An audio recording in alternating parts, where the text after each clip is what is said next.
for segment 1 today, you're looking at that screen and it says skills. But I made a mistake. And I'm going to own up. I'm going to fess up to it right now.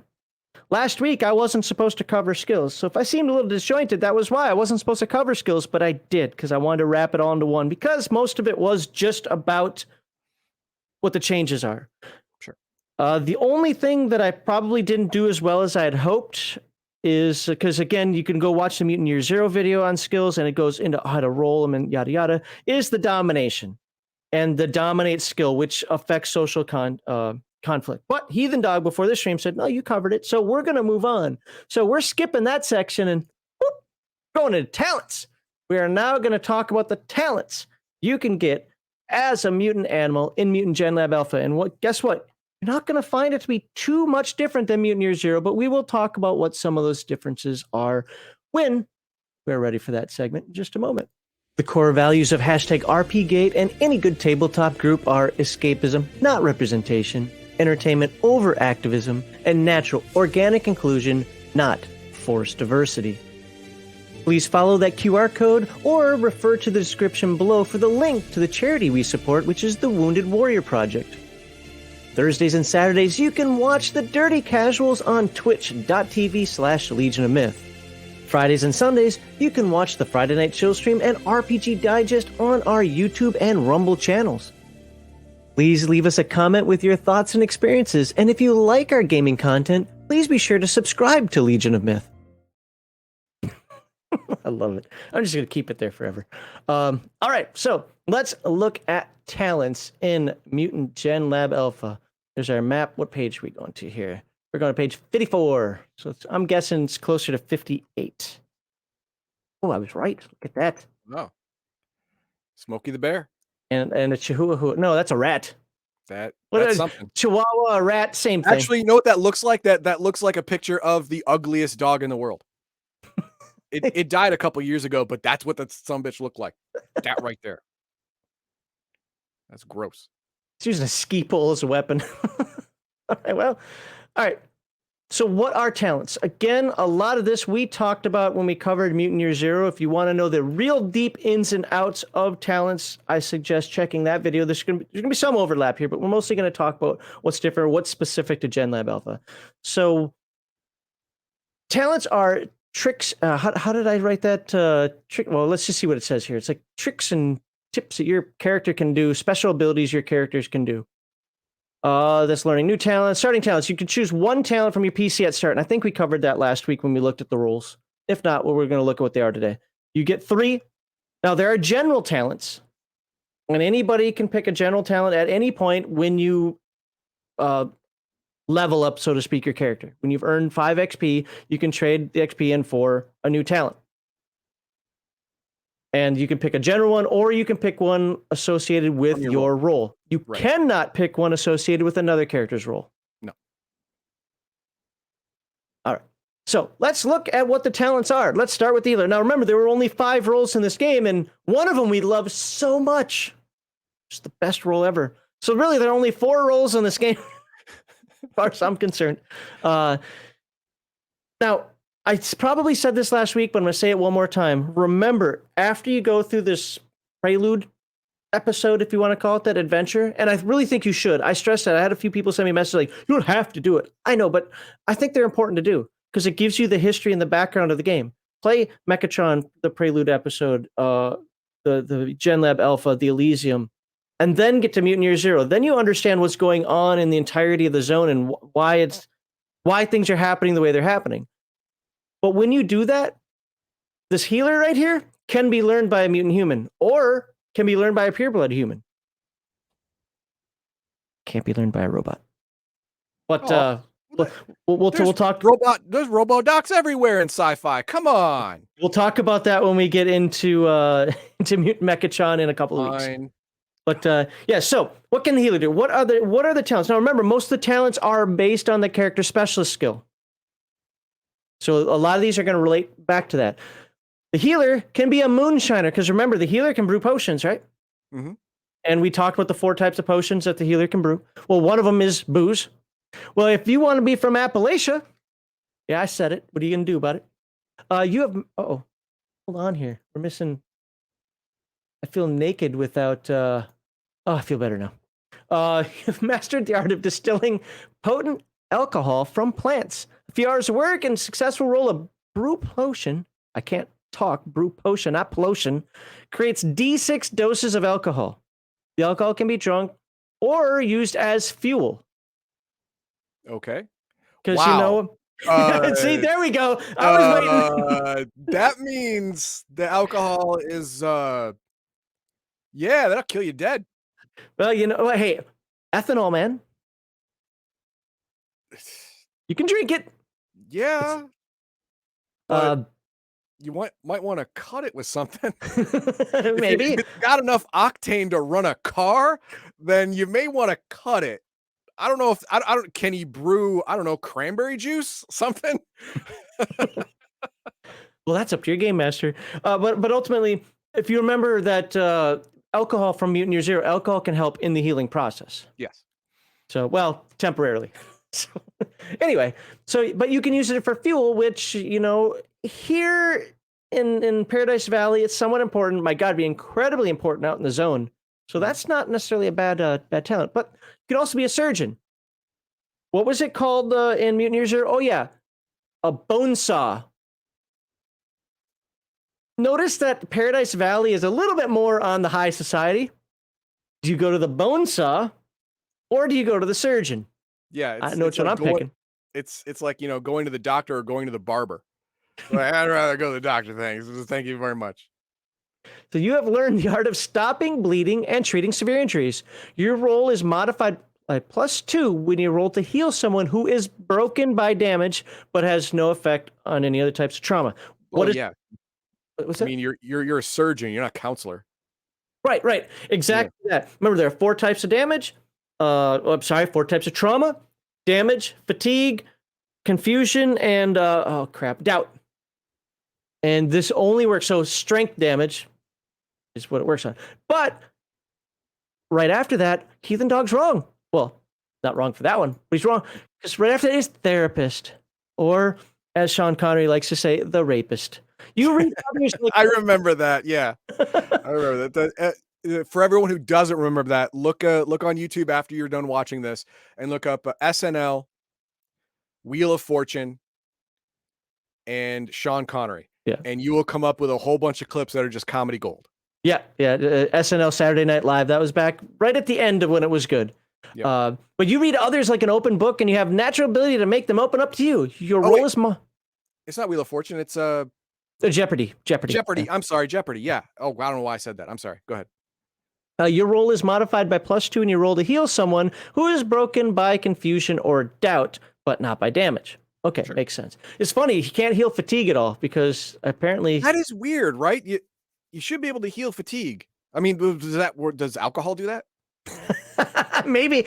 Well, it's the reason why it's funny to me is because Forbidden Lands, one does fatigue and damage, the other one does like what the therapist here does, which is doubt and confusion. So it was kind of surprising when I went back and looked at this again that it wasn't like that. But it's up to your game. You can change it as you want, but reading the rules here. But those are the 3. You can pick one of those starting talents as the healer. And none of them are bad depending on what you're doing in the zone and how you're not in the zone yet, what you're doing in Paradise Valley and how your group is built. Sure. Personally, I would say that the Moonshiner would be able to heal doubt and confusion because alcohol really takes away doubt and confusion. It's temporary though, shit, but you don't doubt it, and you're not confused. You know exactly what you're gonna do. It's dumb, but there you go. So, what do you think my thoughts are on this as the therapist? That's a couples counselor. Yeah, you know how much I like monkeys, right? Yeah, so I know monkeys how much you like monkeys, and couples counseling is the worst kind of therapist because they always take sides. There you go. I mean, no, we don't. We're impartial. No, you're not. Shut the fuck up. No, you're not. Yeah, we side with the woman. 99% of the time, yeah, that's true. So the hunter's talents. Now you can be a boyer. That's pretty simple. You can make bows and slings. Yep. Now you must roll at least 2 successes to build a durable weapon. If you only roll one success, the weapon is only good for one use. Very similar to the scrapper's ability to get a tool. So you're going to want to make sure that if you only get one success, that you might have to push your roll in order to make the weapon. You're going to, tire yourself out. You can get some finger cramps or something, but you're going to want to do that to have a better weapon. Or if you just need it for one-time use, like, I need a sling for whatever reason, it can only work once, and I found, a backpack strap, and you want to make it out of that, fine, do what you got to do. But the cool thing is you can make a ranged weapon. Okay. And this game does not get into the pedantry of, did you get the right type of string? Remember, this is not a simulationist game. And we were talking, was on the Friday Night Chill stream, or maybe it was a discussion I had other time in the week, where, like what Heathen Dog's going to be talking about later with Palladium Books, it is a cinematic game to some degree, but it's definitely more simulationist than this. There are some people out there, it's like, if you don't have the exact type of softened wood, you can't find it, then you can't do anything, you can't make a bow, blah, blah. Sure, that's great for the real world. Playing a game, folks. Mm-hmm. You're playing a game in a post-apocalyptic setting, and you're playing a game with mutant animals and robots, sentient robots. Yeah. Let it go. Let it go. Skinner. When you kill a monster, you can use a knife to skin it. This will produce a piece of armor with an armor value. Oh, nice. Equal to the monster's armor, but no higher than 6. The skin doesn't cover your entire body. But if you come across like an armadillo or something, you could become your very own Teenage Mutant Ninja Turtle. Just strap it on and there you go.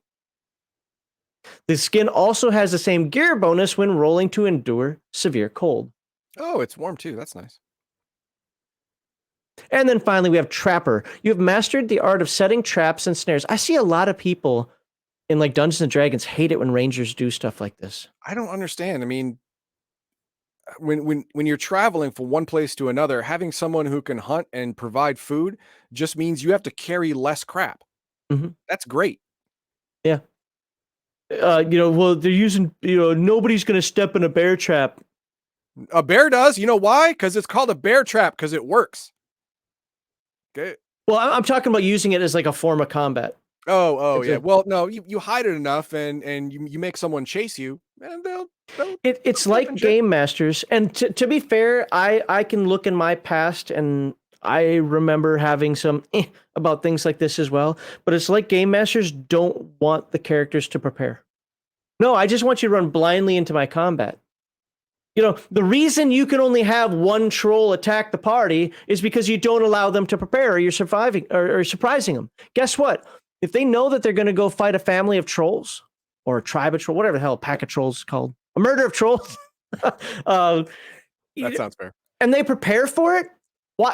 They probably can take on 10 trolls. They'll have lots of Molotov cocktails. They'll set up a pit trap with spikes in the bottom. All kinds of devious stuff that will win them the game and make them feel great and pat themselves on the back. And they had fun. Exactly. Why not do that? Exactly. But I see a lot of game masters, like they almost punish the characters for preparing. And by the way, for anybody who says this, I've been talking about that concept in a few different videos. There's a reason for that. Not for a game that I'm in, but for things that I've been seeing recently online. So anyway, note the number of successes you roll. Setting a trap takes a few minutes. Whoever walks into the trap must roll move to avoid setting it off. Remember, move is just a generic. It's everything. It's dodge, it's stealth, it's whatever. If the victim fails to roll, he suffers damage equal to the number of successes you rolled for a damaging trap, or becomes trapped and must roll force to get out with a negative modifier equal to the number of successes you rolled. So if it's just an ensnarement trap, just trying to capture him, like Han Solo and was it Chewbacca and all them in Return of the Jedi. Oh, the whole net trap. Yep, the whole net trap thing. You just want to catch him. Well, in order for him to get out, you need to have R2-D2 with a saw blade that rolls more successes than you rolled to set the trap. Right. Now, to talk about it more mechanically, let's say the Ewoks rolled 5 successes when making that trap. They helped each other and they got 5 successes total on that trap. Well, no one had a force or strength or whatever of 5 dice, so they could not get 5 successes, but R2-D2 comes along, he's got gear. He's got a buzzsaw, adds dice. Now they can get out. And they did. Mhm. 18. All right, where are we? We're on number 3 here. The Warrior's talents. Oh, side note, foreshadowing here. I am going through all of the talents here for Genlab Alpha. I'm not sure if we did that for Mutant Megatron. I will not be doing, Mutant Year Zero. I will not be doing that for Mutant Megatron. The reason being is because, let's say there are a lot more roles in Mutant Megatron, and it would take a long time to go through each and every one of these. So this is a good opportunity for you to look and see what all the talents are for a specific role happen to be, and you can compare to how they relate to the other games as well. Sure. So the Warrior's talents, remember what the Warrior's special skill was? No. That was the one where you can measure enemy. Oh, okay. Look at the enemy and see how he fights. I gotcha. I can do this. Well, now the warrior can Stonewall Jackson. You have mastered the art of defending yourself against multiple enemies at the same time. A very, very useful ability to have. By positioning yourself so they can't take advantage of their numbers, you can defend against close combat attacks any number of times in the same turn, but only once per attack. Normally, you can only do it once. Mm-hmm. However, you lose your own action in that turn. So effectively what you're doing, let's use Palladium terms, because you're going full defense, using up all your actions in order just to not get hit. It's awesome, though, because you're not losing dice. And you roll for each one of those attacks to defend against them. Well, hopefully your buddies are coming in to save you. Now, if your buddies aren't coming to save you, you're probably going to have to take a few licks and punch back. But, you know. Sure. Yeah, but, I mean, if everyone's attacking you, that means they're not attacking your friends, and your friends are free to stab in the back. Okay. Mm-hmm. All right. Weapon maker. You can build simple melee weapons like knives, spears, and clubs. Weapon making requires access to raw materials like scrap or wood. Notice it again, doesn't get specific about it, just says scrap or wood. A few hours of work and a successful roll for measure enemy. That's the special skill. You must roll at least 2 successes, same as what we read before about the bow. Right. For a durable weapon, 1 success for a one-time use weapon. Weapon master. You practice with your weapons for hours every day and know exactly how to use it to inflict maximum damage. Pick a weapon from the list of melee weapons on 77. My suggestion is take a weapon you actually have. Don't save up for the artifact chainsaw in case you don't get it. Yeah. You may, Pie in the sky is not for you right now. Right. Keep it down to earth. You may choose unarmed combat, claws and fangs. When using your weapon of choice, the weapon damage is increased by 1 point. Now, it might not sound like a lot, but remember, if you've got a weapon that does 2 points of damage, you just upped it to 3. They have to roll the armor versus that. And we're going to, I don't know how well we covered it in Mutant Year Zero, so we might talk about it again next week. But you roll that armor. That point is actually, theoretically, that's a 1 in 6 chance that somebody has to defend against that point. Because remember, it's not an automatic, I have 3 points armor, I automatically reduce the damage by 3. No, it just means you roll 3 dice, and you have to get 6s. So that extra point of damage is actually pretty darn good. And then if you have extra successes on top of that, for each extra success, if you do 3 damage, with your bonus, now you got 4, 5, 6, you could one-shot somebody. Sure. Wait, aren't some of these Year Zero engine games flat damage reduction when it comes to armor? Yeah, Alien, I think, is like that. I want to say it's either the newer ones created or the sci-fi games that are like that. I haven't actually gone through. When you were reading Vaesen, did you pay attention to that? To how it? No. Okay, no problem. I off the cuff, I want to say that the old version, like the original version of the Year Zero engine, did that, but the more modern version kind of streamlines it a little bit better. But it might also be a difference between more fantasy style setting versus a sci-fi setting. I'd have to actually dive into that more. Okay. But yes, Alien, Coriolis, and so forth, the damage is a flat reduction. Okay. You may learn this talent multiple times for different types of weapons. So this is the AD&D weapon specialization. Sure. So every 5 experience points, you could theoretically master a new weapon. Yep. Okay. Are you ready? Oh, the greatest talents of all time. Let's see it. Death visions. You have a dark soul and can see the deaths of others before they happen. You can use scry in a different way. You can predict that an NPC of your choice will die during the ongoing session. Remember, God, here it is again. More throw the. I kept it here. I kept it here for a reason. I know it. Hold on, I got it embiggen. And up, where's solo layout? There you go. And you can get this shirt on the Legion Myth Redbubble store. Link in the description below, and a whole bunch of other shirts as well, like this RPG Digest shirt. There you go. All right. So this whole class, the Seer, it is riddled with screw you game master mechanics. You're not the boss of me, bitch mechanics. That's exactly what the Seer does, and I hate it. Well, especially, did you read the next sentence? No. If your role is successful, the GM must make your prophecy come true, if at all possible. And no.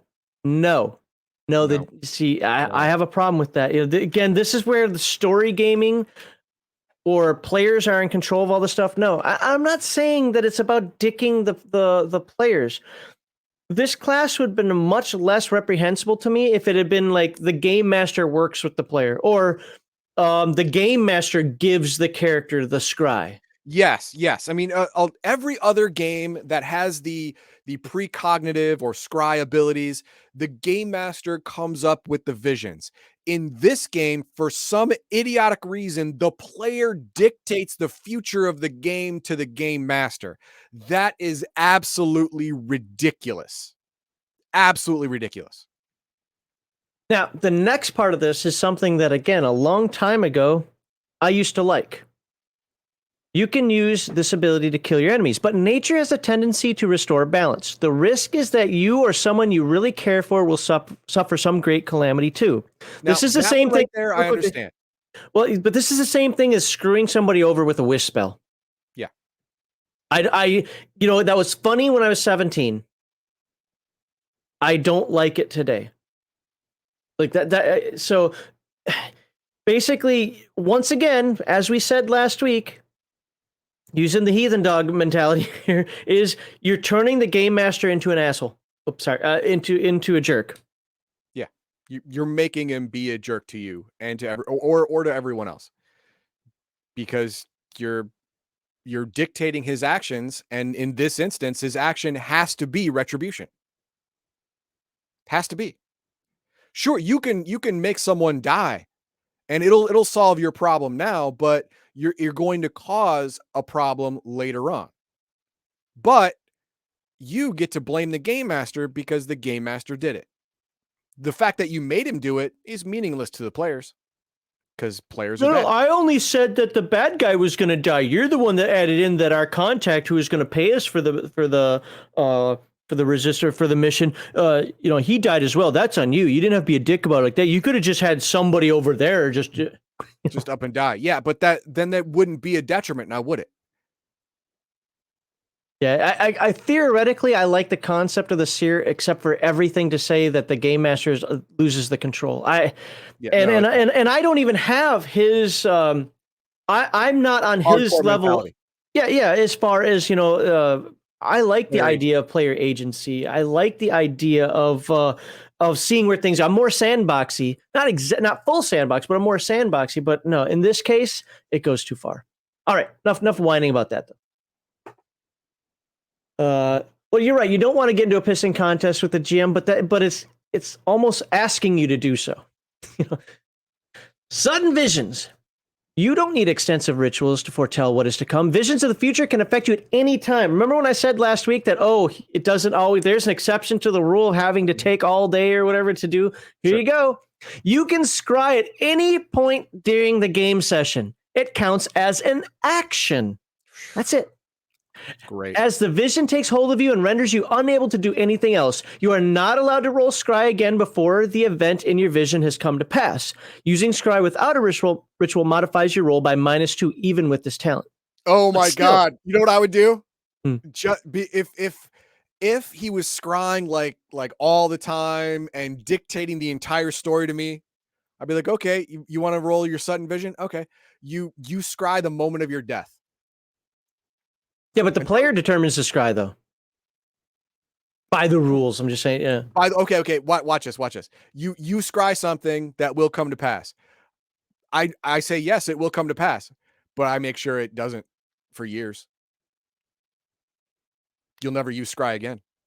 Yeah, I think that there's, didn't we talk about it last week? There's like a ruling in there where it's like 24 hours or some crap like that. I forget what to look back It doesn't say that in sudden vision. And then finally, Totem Maker. Now this one I kind of like. You can build amulets, talismans, and icons that help you focus when you scry. Making a totem takes a few hours and requires access to some sort of raw material and a successful scry roll. Note the number of successes you roll. When you use the item to scry, your roll is modified with the same number. A totem can only be used once, and you can only use one totem at a time. Oh. You cannot combine a totem with sudden visions. A ritual is necessary to use the totem. So it's a one-time scry gear. I've seen game masters actually use this for pretty much anything, almost like a magic item, almost like a focus for mage, where, listen, I will bless you, and one time your attack will be better. And I've actually seen, and I think it's a neat idea, where, okay, you can pick whichever attack it is, but you're going to get +2 to that attack. Or +1, or whatever the game master says. So it's like a one use totem, like with this special bullet, it will strike true, things like that. Basically, the ability to create enhanced / magic items, but one-shot items. That's how I read it, but no. What I'm saying is I've seen game masters do that. That's not how it's written here. Okay, but I've seen it go beyond the totem thing, and in that regard, I'm like, you know what? Now I will let a seer be in the game without all the other abilities. Take this talent, just as something out there for folks to look at and consider differently than what's just written. I thought that was it. Oh no, we got scavengers. That's right. These are in alphabetical order, aren't they? Yeah. Then there's general. So scavengers, hideout. You don't carry. This is going to seem very similar to the scrapper. Sure. You don't carry all of your stuff around. Instead, you keep some of it in a secret hideout. You have to decide where it is and let the GM know. If you go to your hideout, your scavenge roll is modified by +2. If you lose your carried hoard, you do not have to roll to gather. You do not have to roll to gather a new one. All you need to do is go to your hideout.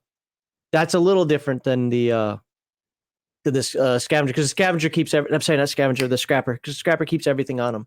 But this one's like, you know what? I lost all my stuff. As long as I can go back home, I got my stuff back again. Scrounger. You know how to pack your stuff so it doesn't take much space, and your pack becomes easy to carry. You can base your carrying capacity on wits instead of strength. And you're probably like, what? Well, that's because wits is the scavenger's primary ability. Scavenger's main trait. Sure. Like, key attribute to use the game term, yeah. Yeah, and everyone got a little bit of that training in the military where you pack efficiently.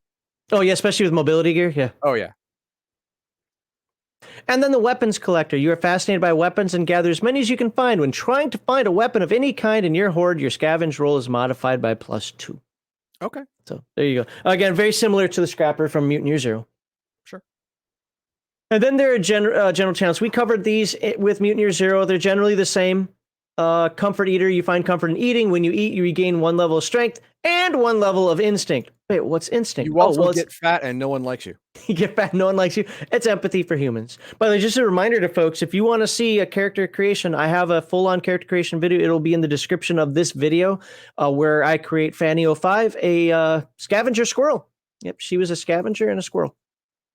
So 9 lives. Let's read that, because that sounds very animal-like, right? No matter how bad things look, you always manage to get through them by the skin of your teeth. When you suffer critical injury, you may switch the D66 roll so the 1s becomes the 10s. And essentially, basically, you just roll the dice and you flip them. Yep, you flip them so you can get the lower result. Now, if your attacker has the talent Slayer, the effects negate each other and the critical injury is rolled normally, because Slayer flips it to the benefit of the attacker. Sure. And let's pick one more. Let's pick one more. Throwing arm. Your Wanderer. We got Rocket Wanderer. Raccoon. You want Wanderer? Around. Okay, we'll do Wanderer. Your feet or paws and legs are hardened after many long treks. Your roll is modified by +2 when you roll to endure long walks. That's fine, I guess, but why would I want to blow a talent on that? That seems weird. I haven't run the game enough to come into a situation to justify it, but I'm sure there are these. I mean, Paradise Valley isn't just a one block area. Well, yeah, but it specifically says long walks. It Yeah. doesn't say cold climate, it doesn't say hot climate, it doesn't say uneven terrain type thing, you know, No, mountain long climbing, walks are whatever. when you go for more than, I think it was 4 hours, if I remember correctly. Okay. I have to look up the rule again, but so this is definitely something that would be after Escape from Paradise Valley, because that's a mutant human. Sure. At least it's probably a mutant human. It could just be a burned human. That could be a human from Mutant Elysium. Either way, it's after the fact. And more freaking monkeys. Stop with the monkeys. It's an ape. I don't care. It's a freaking monkey. All right. So with that, that's general use of talents. If you have any questions, comments, concerns about talents, I don't know if you started any chat. Oh, I did not know. But I didn't see a lot flying by either. Talents are just those little extras that you get. And remember, only, let's say there are 2 scavengers in the group. You should start with 2 different talents. The reason is it's supposed to be your stick. It's supposed to be the thing that you can do. It's supposed to start you off individualistic. So, take that as you may. I like that conceptually. And also remember, you can't learn talents from another. You can't learn the role-based talents from another role, but you can learn all of them from your role and then the general talents. Sure. All right, if we have no questions, comments, concerns, we'll just throw that up on the screen. Say subscribe. Leave your comments in the description below. Hope you like that. Next thing we're going to be talking about, what are we talking about next? We are talking about, animal powers. Yes. Well, that's going to be different than mutations, so we'll probably spend a little bit of time on that. So look forward to seeing you then.